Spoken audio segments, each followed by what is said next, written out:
Welcome to Movie Recapped. Today I will show you an epic science fiction film released in 2009 in America called Avatar, also marketed as James Cameron's Avatar. Spoiler. It is set in the mid-22nd century when humans are colonizing Pandora, a lush habitable moon of a gas giant in the Alpha Centauri star system, in order to mine the valuable mineral unobtainium.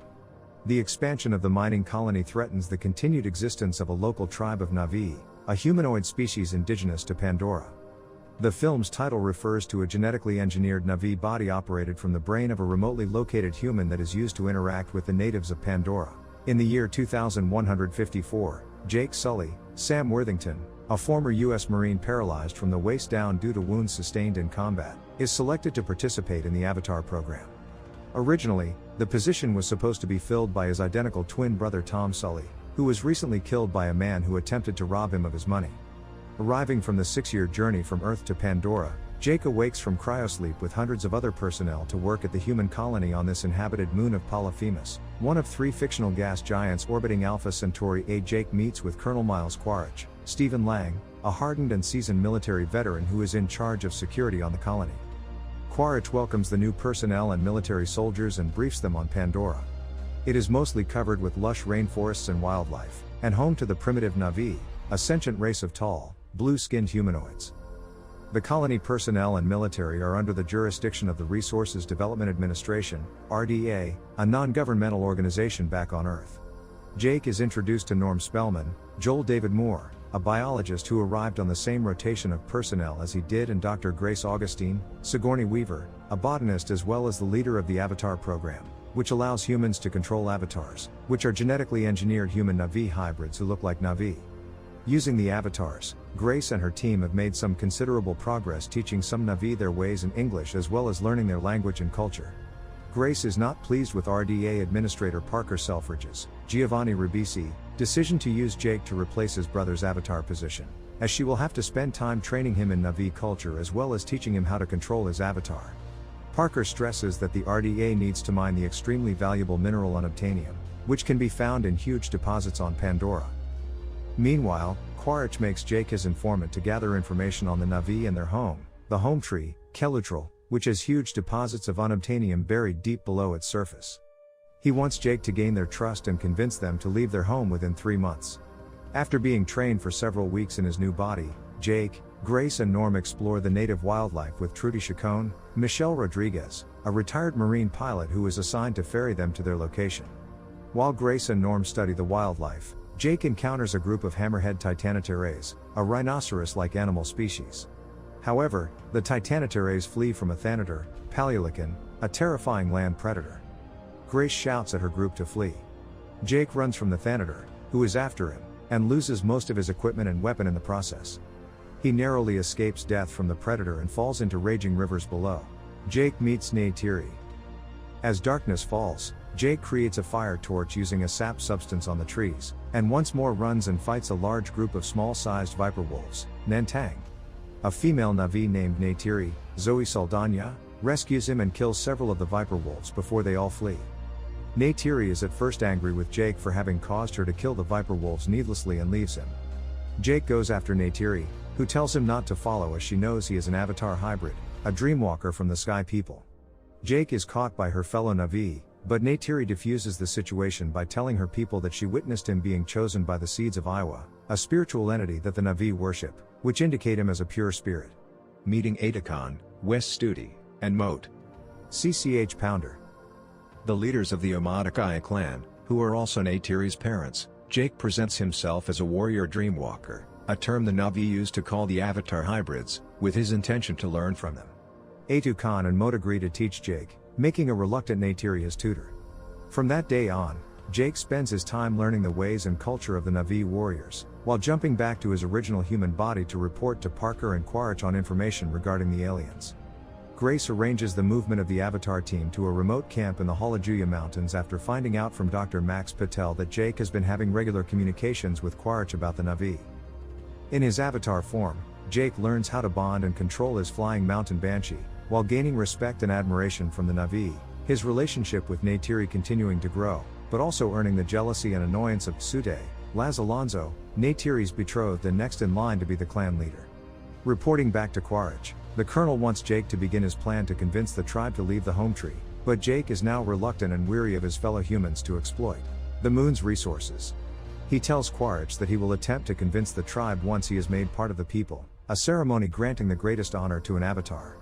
That night, Jake undergoes the ceremony where Edukan considers him as one of their own and made part of the people, with Grace and Neytiri looking on.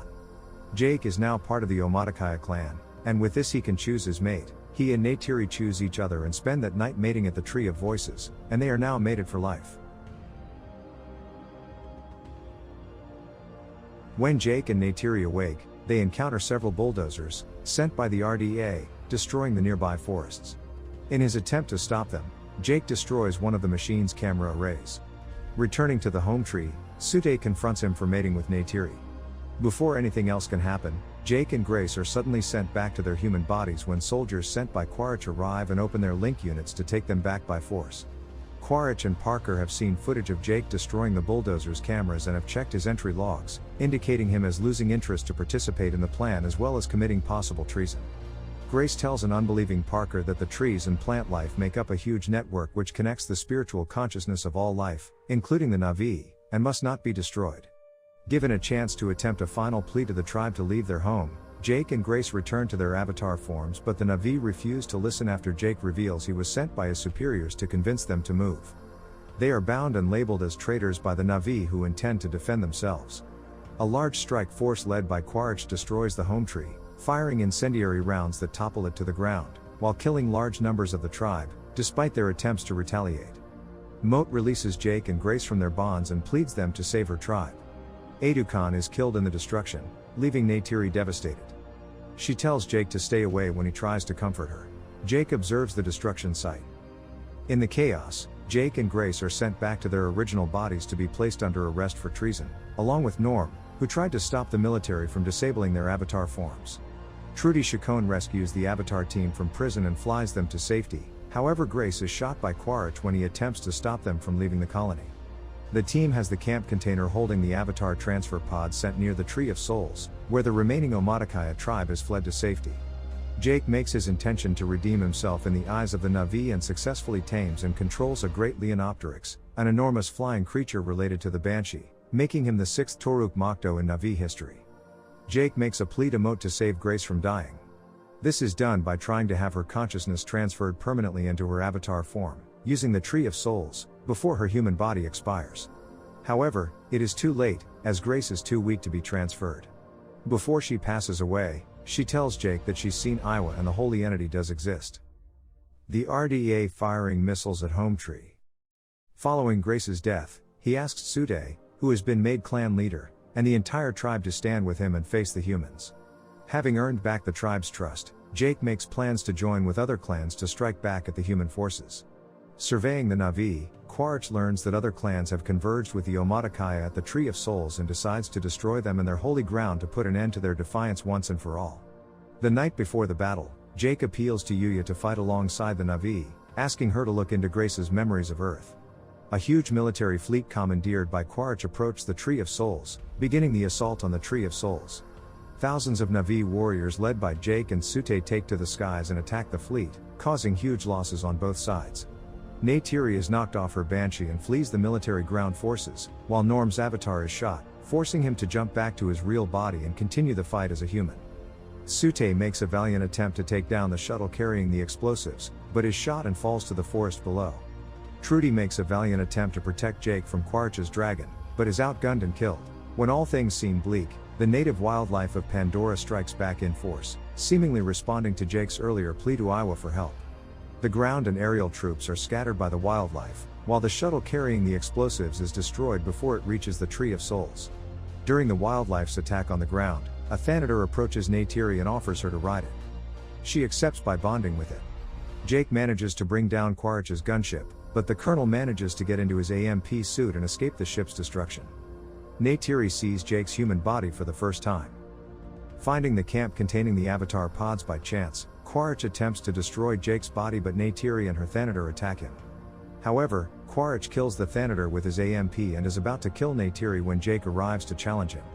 As they fight, Jake destroys the AMP's life support and canopy but is caught in the mech's grip. Neytiri saves Jake by planting 2 arrows into Quaritch's chest, killing the colonel. The camp is damaged during Quaritch's attack and leaks deadly Pandoran air, leaving Jake's human body almost dying from the poisonous air until Neytiri helps him put on his exopack. At this moment, Jake says to Neytiri, "I see you," the traditional Na'vi greeting. Neytiri begins to shed tears of joy and says it back to him. The words take on an entirely new meaning as Jake is in his human form.